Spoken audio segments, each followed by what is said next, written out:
மாவட்ட தலைவர்கள் ஆனந்தன் ஐயாசாமி, முத்து பலவேசம், சித்ரானந்தன், சரவணகிருஷ்ணன், எங்களது முன்னாள் மாவட்ட தலைவர் ராமராஜ் பாண்டியன் அவர்கள், பிச்சையா உள்ளிட்ட அனைவரும் இன்னும் பாரதிய ஜனதா கட்சியினுடைய ஏராளமான பொறுப்பாளர்களும் இந்த நிகழ்விலே நாங்கள் கலந்து கொண்டிருக்கிறோம். ஒவ்வொரு ஆண்டும் இந்த நிகழ்விலே கலந்து கொண்டு அவருடைய தியாகத்தையும் வீரத்தையும் போற்றுகின்ற வகையில் நாங்கள் அவருக்கு மரியாதையை செலுத்தி வந்து கொண்டிருக்கிறோம்.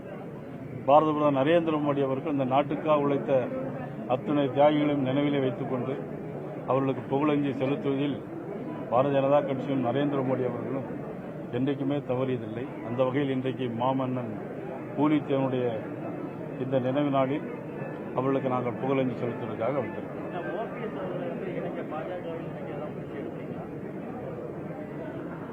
பாரதிய ஜனதா கட்சியை பொறுத்த மட்டிலும் என்னுடைய தேசிய ஜனநாயக கூட்டணியுடைய தலைவராக அண்ணன் இபிஎஸ் அவர்கள் இருக்கிறார்கள். அவர்கள் இந்த மாண்புமிகு உள்துறை அமைச்சர் அமித்ஷா அவர்களை சந்தித்து பேசி இந்த கூட்டணியுடைய தலைவராக அறிவித்திருக்கிறோம்.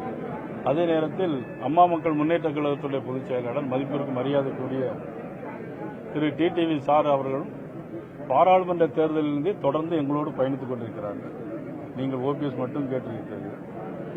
அண்ணன் டிடிவி சார் அவர்களும் எங்களோடு தொடர்ந்து பாராளுமன்றத்திலிருந்து இன்று வரையும் இருந்து கொண்டிருக்கிறார்கள்.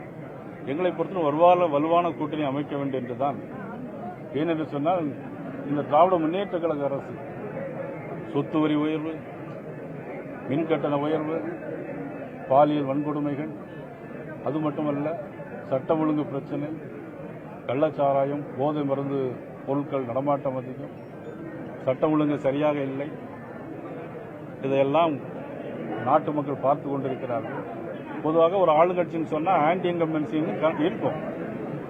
ஆனால் ஒரு 5%, 10% இருக்கும். இன்னைக்கு 100% ஆன்டி இன்கம்பன்சியோடு இருக்கக்கூடிய ஒரே ஆளுங்கட்சி நமது திராவிட முன்னேற்ற கழகம். அது மட்டுமல்ல, தொழிற்சாலை கொண்டு வருகிறோம் சொல்லி வெளிநாடுகளுக்கு முதலமைச்சர் போய் கொண்டே இருக்கிறார்கள். ஆனால் நாங்கள் அது குறித்து ஒரு வெள்ளை அறிக்கை கேட்டோம். அமெரிக்காவுக்கு போய் தொழிற்சாலை கொண்டு வந்தோம், 7,000 கோடி என்று சொன்னார்கள். ஐரோப்பாவுக்கு போய் 7,000 கோடி என்று சொன்னார்கள். ஆனால் வெள்ளை அறிக்கை கேட்டால் அதற்கு இன்று வரை பதில் இல்லை. இப்பொழுதும் வெளிநாடு போயிருக்கிறார். அது வெற்றி, அது ஒரு அறிக்கையாக தான் வரும் என்று நாங்கள் நினைக்கிறோம். வேற என்ன உங்களுக்கு 2026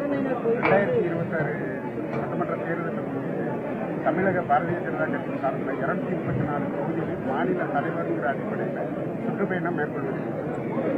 நாங்கள் ஏற்கனவே 5 பாராளுமன்றத்தினுடைய பூத் கமிட்டி கூட்டம், கிட்டத்தட்ட அதில் 30 பாராளுமன்ற தொகுதி, ஆனால் 28 சட்டமன்ற தொகுதிக்கும் நான் நேரடியாகவே போய் வந்துட்டேன். அதன் பிறகு இப்பொழுது 3 பாராளுமன்றத்தினுடைய பூத் கமிட்டி கூட்டம் 21ஆம் தேதி நடைபெற இருக்கிறது.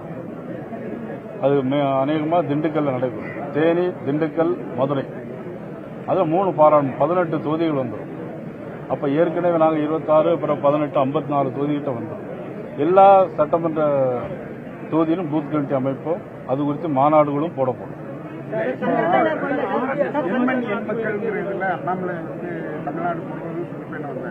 அதே மாதிரி நீங்க எதுவும் பண்றதுக்கான அறிக்கை இல்ல, அது இப்போ ஏன்னா அதுக்கான காரணம் நாங்க இப்போ ஏற்கனவே இருக்கிற பூத் கமிட்டி, ஒரு கட்சிக்கு அடிப்படையானது பூத் கமிட்டி தான். அதனுடைய அந்த கட்டமைப்பை வலுப்படுத்துவதற்காக நாங்கள் இப்போ பண்ணிட்டு இருக்கோம். அதுக்கு எங்களுக்கு நேரம் சரியா இருக்கும். எங்களுக்கு நடைபயணம் போறது மிகப்பெரிய ஒரு வெற்றியாக அமைந்தது. அதைத் தொடர்ந்து பூத் கமிட்டியும் நாங்கள் அது எங்களுக்கு வெற்றி பாதையை காட்டுறோம்.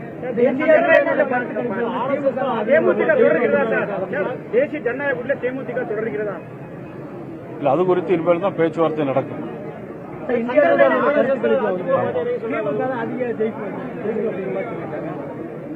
நீங்க காசு கொடுத்து எழுத சொன்னா எது வேணாலும் எழுதலாம். கருத்து திணிப்பு தலைவர், கருத்து திணிப்பு இல்ல, காசு கொடுத்து எழுதக்கூடிய நாங்களும் ஒரு கருத்து கணிப்பு எடுத்திருக்கோம். அதுல 234 தொகுதி எங்க கூட்டணி ஜெயிக்கணும் வந்துருக்கு. அது உங்களுக்கு காட்டட்டுமா?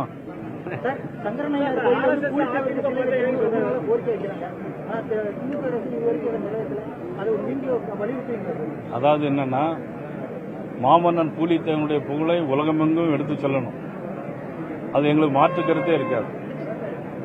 ஆனால் அந்த காலத்திலே வைத்திருந்தால் அது பற்றி யாரும் பேச்சு எழுந்திருக்காது. இப்பொழுது கோயிலுக்குள்ள போய் ஆன்மீக ஸ்தலங்களில் அது எப்படி வைப்பது என்பது அது சர்ச்சைக்குரிய விஷயமாகும். அதெல்லாம் நம்ம வந்து இல்ல போட்டோ இருந்ததுன்னா போட்டோ இருக்கிறதுல தவறு இல்லை. ஆனா அது வந்து ஒரு எதுவும் ஆன்மீக சர்ச்சைக்குள் நுழைய வேண்டாம்னு நினைக்கிறேன்.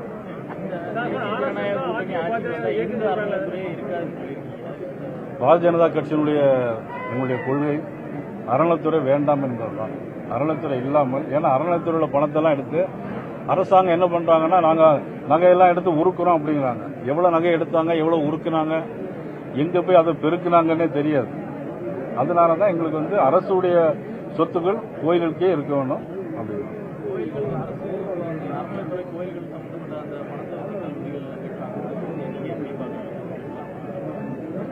அதாவது ஒரு சாரா என்ன சொன்னா கல்லூரி கிட்டதுல தவறு இல்லை, ஏன்னா படிப்புக்காக தான் அப்படிங்கிறாங்க. அது கோர்ட்ல கூட பிரச்சனை இல்லை. சார்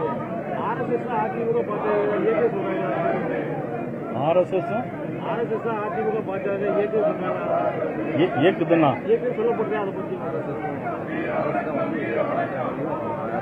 ஆர்எஸ்எஸ் ஒரு நல்ல இயக்கம் தானே, நாட்டுக்காக சேவை செய்யற ஒரு இயக்கம் தானே. 100 ஆண்டுகள், அதாவது மதிப்புக்குரிய திருமாவளவனே சொல்லியிருக்காரு, ஆர்எஸ்எஸ் மாதிரி ஒரு கட்டுப்பாடான இயக்கம், ஒரு சேவை செய்யக்கூடிய இயக்கம் எதுவும் இல்லைன்னு அவங்களே சொல்லியிருக்காங்க. அந்த மாதிரி ஒரு நல்ல இயக்கம் ஏதோ பின்னணி பண்ணால் நல்லதுதான். இப்போ கேரளாவில் நிலச்சரிவு வந்தாலும் சரி, அல்லது எந்த இடத்துல மலைச்சரிவு வந்தாலும் சரி, அதுக்காக தேசத்திற்காக முன்ன போய் நிற்கிற உதவி செய்கிற முதல் இயக்கம் ஆர்எஸ்எஸ் இயக்கம் தான். சென்னையில் வந்து ஒன்னே சென்னை தலைநகரில் வந்து மாமன்னர் பூலித்தேவர் சிலை பாரதிய ஜனதா மூலமா இல்ல இதுவரையில் அது தலைநகர் இல்ல அது வந்து இதுவரையிலும் எதுவும் கேள்வி எழல. கோரிக்கை வச்சுக்கிட்டு இருக்காங்க. அது பாரதிய ஜனதா சார்பில் அதுக்கான முயற்சிகள் எதுவும் மேற்கொள்ள இல்ல அது பத்தி கட்சியில கருத்து எல்லாம் கேட்டு ஒரு முடிவு பண்ணுங்க.